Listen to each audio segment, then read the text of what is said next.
सानसेनि हाबाफारि बे समाव आं फुंबिलि समनि खौरांगिरि नोंथांमोननिसिम खुलुमनाय बावबाय। जोङो ब्रैथि बोसोरारि जथुम्माजों लोब्बा लानानै जोंनि बे सोनाब सानजारि दख'रा खौसेथि बर' सुबुं आफादनि खुंनो गोनां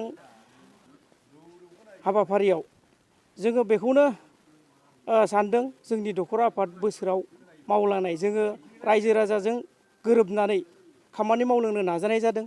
जिल्लानि दैदेनगिरि आफादगिरि नेहाथारि बिथांमोनजों लोगोसे बिथांमोना जि बोसोन हरो जों बेखौ रायजो राजानि गेजेराव मावफुंनो नाजानाय जादों।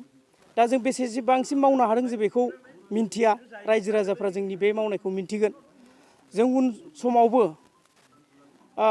थांखि लानानै जों मावनो गोनां हाबाफारिखौ मावलांगोन। रायजो राजानि जाफोर जोंनाव समस्या फैगोन बे समस्याखौ जों सुफुंनो थाखाय जों नाजानाय जादों।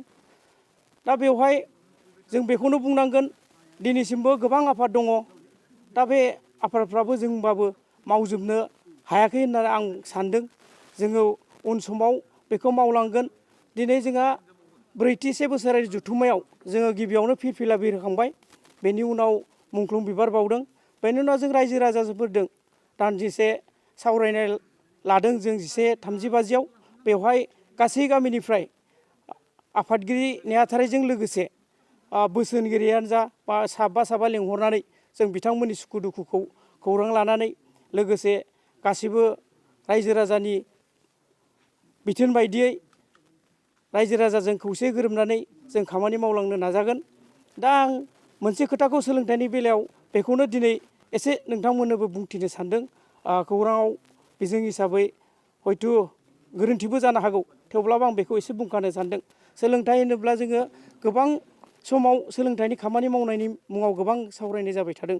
थेवब्लाबो आङो मोनसे रायजोफोरनि गेजेराव हाबनानै अंगनबादिनि जि समस्या बेखौ लानानै गुदिनिफ्राय हमजेननानै मावलांनो थाखाय नाजागोन होननानै रायजो राजाजों बेयाव फोरमायनो थाबाय।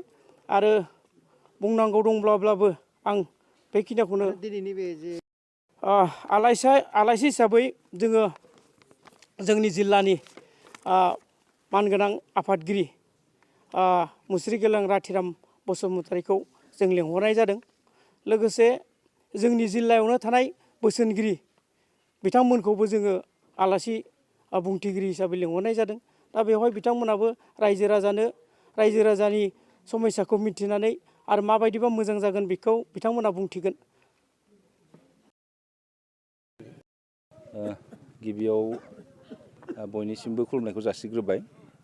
सोनाब सानजारि दख'रा खौसेथि बर' सुबुं आफादनि ब्रैथिसे जि बोसोरारि जथुम्मा, बे जथुम्मायाव धेमाजि जिल्ला खौसेथि बर' सुबुं आफादनि आफादगिरि हिसाबै जिहेतु हांख्रायनाय लेखायै बाहागो लाफैनानै दिनैनि जि सावरायनाय मेल, बे सावरायनाय मेलनि गेजेरजों जोङो दिनै बुंनांगोन खोब मोनसे सावरायनाया मोजां जादों। दा बे सावरायनायाव जोङो बर' कसारि गावारि खुंथाइनिफ्राय लानानै जे जोंनि खौसेथि बर' सुबुं आफादा 2014 मायथाइनिफ्राय जोनोम जानायनिफ्राय दिनैसिम मा खामानि मावबोदों, दा बिनि सायाव माखासे सरसा जादों।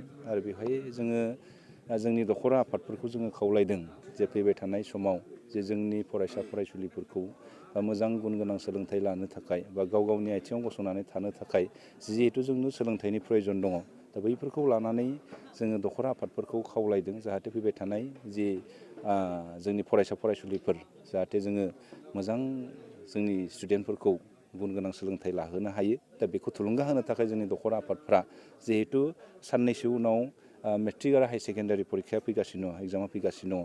दा बेवहाय जोंनि फरायसा फरायसुलिफ्रा माबायदि रेडि जादों, दा बेखौबो जोङो नोजोर बोनो गोनां दङ।